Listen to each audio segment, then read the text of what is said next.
शिक्षा व्यवस्था में बदलाव करने वाली आम आदमी पार्टी ने आज मुकुंदपुर के जनता विहार में एक नए स्कूल ब्लॉक का उद्घाटन किया है। आज यहाँ पर मुख्यमंत्री आतिशी के साथ साथ स्थानीय विधायक संजीव झा भी पहुँचे थे। आइए हम देखते हैं कि इस कार्यक्रम में क्या कुछ खास रहा। देखिए, आज मुकुंदपुर गांव के स्कूल के ब्लॉक के उद्घाटन से इस घनी आबादी के इलाके में खासकर कि यहाँ की लड़कियों के लिए एक बहुत बड़ी देन हुई है। 10वीं के बाद अक्सर इन बच्चों को दूर पढ़ने जाना पड़ता था। काफी बार परिवार ये सोचते थे कि लड़कियों को इतनी दूर पढ़ाई के लिए भेजें या ना भेजें, लेकिन आज इस शानदार नई बिल्डिंग में 36 कमरे ऐड हुए हैं और जो एक क्लासरूम में 80 बच्चे पढ़ते थे, अब 40 से 50 बच्चे हर क्लासरूम में पढ़ेंगे। ये शिक्षा क्रांति 10 साल से अरविंद केजरीवाल जी के मार्गदर्शन में चलती आई है और आज दिल्ली के गरीब से गरीब परिवार से आने वाले बच्चों को भी शानदार वर्ल्ड क्लास एजुकेशन मिलती है। मैं तो खुद ये सोचती हूँ कि मैं तो एक दिल्ली के नामी प्राइवेट स्कूल से पढ़ी हूँ, लेकिन हमारे स्कूल में भी भूगोल की लैब नहीं होती। जो सब इक्विपमेंट हम सिर्फ किताबों में जिनके बारे में पढ़ा करते थे, आज हमारे सरकारी स्कूल के बच्चे उन्हें यूज कर रहे हैं और ना सिर्फ दिखाने के लिए, एक एक बच्चे को एक एक मैप, एक एक इक्विपमेंट, एक एक मॉडल के बारे में हर चीज पता थी और मुझे पूरा भरोसा है कि जो बच्चे इतनी शानदार शिक्षा लेकर आगे जाएंगे, वो ना ही अपने परिवार का बल्कि देश का नाम भी रोशन करेंगे। दिल्ली में शिक्षा व्यवस्था को सुधारने और बच्चों को बेहतर भविष्य देने के उद्देश्य से आम आदमी पार्टी सरकार लगातार स्कूलों के इंफ्रास्ट्रक्चर को आधुनिक बनाने और गुणवत्ता भरी सुविधाएं प्रदान करने पर काम कर रही है। सरकारी स्कूलों में आधुनिक लैब, स्मार्ट क्लासरूम, पुस्तकालय और खेलकूद के लिए विशेष सुविधाएं तैयार की जा रही हैं। ऐसे में दिल्ली के मुख्यमंत्री आतिशी ने मंगलवार को government girls senior secondary school Mukundpur में एक शानदार नए एकेडमिक ब्लॉक का उद्घाटन किया। इस उद्घाटन के साथ ही क्षेत्र के बच्चों, खासकर बेटियों को उच्च स्तरीय शिक्षा के लिए एक बड़ी सौगात मिली है। मुख्यमंत्री आतिशी ने उद्घाटन समारोह में कहा कि मुकुंदपुर गांव के स्कूल में नए एकेडमिक ब्लॉक के उद्घाटन से इस घनी आबादी वाले इलाके को शिक्षा के क्षेत्र में बड़ा फायदा मिलेगा। खास तौर पर यहाँ की बेटियों के लिए यह एक बड़ा कदम है। पहले यहाँ के बच्चों को कक्षा 10 के बाद आगे की पढ़ाई के लिए लंबी दूरी तय करनी पड़ती थी। कई परिवारों में बेटियों को दूर भेजने पर संकोच होता था, लेकिन अब इस नए भवन के निर्माण के साथ 36 अलग से नई कक्षाएं उपलब्ध हो गई हैं। इस अवसर पर क्षेत्रीय विधायक संजीव झा सहित अन्य संबंधित अधिकारी मौजूद रहे। बता दें कि दिल्ली सरकार लगातार शिक्षा क्षेत्र में सुधार करते हुए सरकारी स्कूलों को अत्याधुनिक सुविधाओं से सुसज्जित कर रही है। इस स्कूल का उद्घाटन क्षेत्र के बच्चों और अभिभावकों के लिए एक बड़ी राहत लेकर आया है। मुझे लगता है कि ये एक ऐतिहासिक पल है। ये ऐतिहासिक पल इसलिए कि बहुत सारे पेरेंट्स यहाँ बैठे हैं।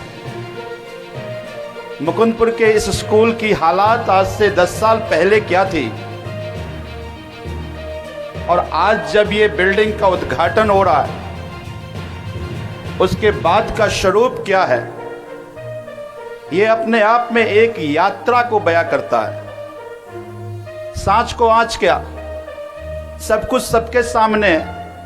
पहले मैम ये बिल्डिंग हुआ करती थी, आज ये दोनों ब्लॉक पिछले 6, 7, 8 साल में बने।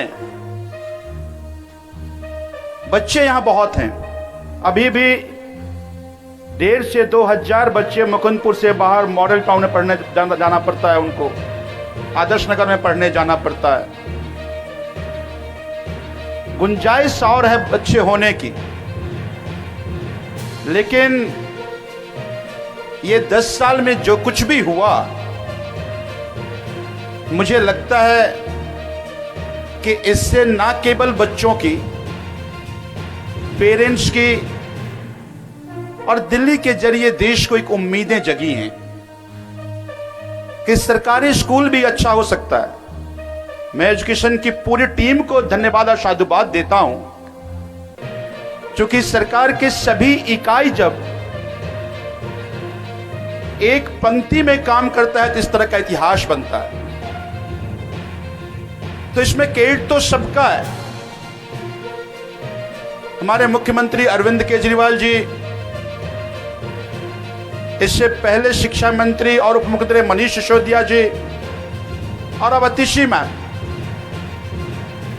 अतिशी मैम बहुत प्रीमियर कॉलेजेस से पढ़ के, विदेश में अच्छे यूनिवर्सिटीज में पढ़ के, और जब देश वापस आए थी तो जाकर के अलग अलग राज्यों के जो गरीब बच्चे थे उनको कैसे शिक्षा अच्छा था, पहले ही काम कर रही थी। तो ये जो आप बिल्डिंग देख रहे हैं, ये बिल्डिंग केवल ऐसा नहीं है कि रातों गया, इसमें वो पैशन था, इसमें वो जिद थी, इसमें वो टीम स्पिरिट थी कि किस तरह से सरकारी स्कूल में जो बच्चे पढ़ रहे हैं उनको लगे कि हमारे इंफ्रास्ट्रक्चर महंगे से महंगे प्राइवेट स्कूल से बेहतर है।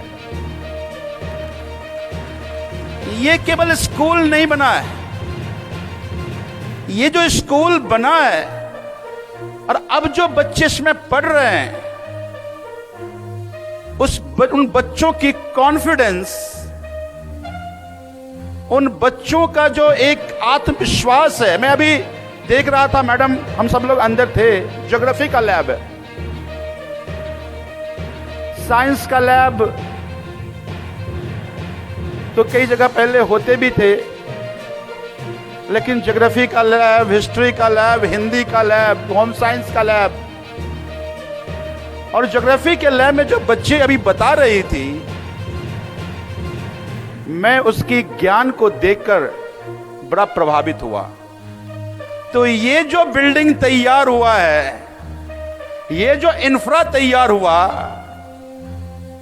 उससे कॉन्फिडेंस भी आया और ज्ञान का भी संचार हुआ। देखिए, कई बार हम कहते हैं ना, अरविंद केजरीवाल जी कहते हैं कि इस देश को अगर आगे बढ़ाना है तो हर बच्चे को अच्छी शिक्षा दे दो, क्वालिटी शिक्षा दे दो, देश अपने आप अच्छा हो जाएगा।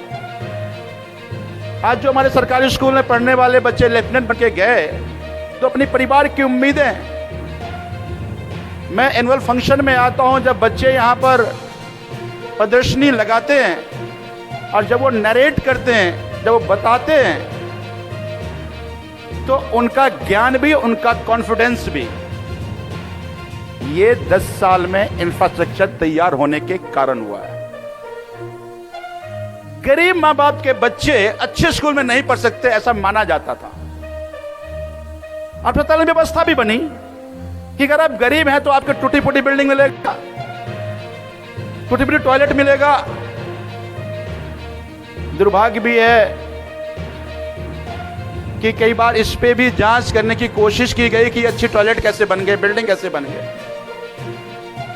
गरीब के बच्चे अच्छे बिल्डिंग में कैसे पढ़ जाते हैं, उनके लिए आज लैब कैसे अच्छे बन गए। यानी गरीबों की दुनिया अलग है, अमीरों की दुनिया अलग है। ये गरीब कैसे अमीरों की दुनिया में आ गया और बराबरी कर रहा है बच्चे, ये बर्दाश्त नहीं होता कई लोगों को। तो मैं कह रहा हूं कि ये सपना अरविंद केजरीवाल जी की सरकार ने दिखाया है, जिससे देश में भी उम्मीदें जगी हैं। अभी रितु मैडम प्रिंसिपल हैं हमारे एसकेवी की। 2013 में मैं पहले विधायक बना था और ये पहली बार एचओएस बन के आई थी वहां पे।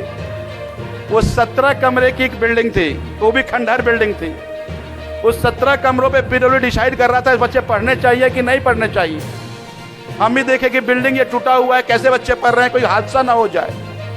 ऑल्टरनेट डे बच्चों को पढ़ना, अभी मैं बता भी रही थी कि 2015-16 में हम आरटीआई के जवाब देते थे। आज वो जिसको खंडहर का स्कूल कहते थे, आज वो स्कूल की जो आपके सामने है वो सब बता रहा है स्टोरी। तो मैं बस इतना ही कहना चाहूंगा कि आज जो तैयार ये बिल्डिंग हो रही है, अब बच्चे 80 बच्चे 90 बच्चे पढ़ रहे थे, अब 50 बच्चे पढ़ेंगे, से भी शिक्षा सचिव ने बताया। मैं सभी पेरेंट्स को, सभी बच्चों को शुभकामनाएं देता हूं और मुझे लगता है कि ऐसे ही अब जब अगली बार फिर से अरविंद केजरीवाल जी की सरकार चुन के आएंगे तो बाकी जो चीज़ें हैं उसको और उत्तरोत्तर बढ़िया होता रहेगा। इसी उम्मीद के साथ बहुत बहुत धन्यवाद, ढेर सारा आभार।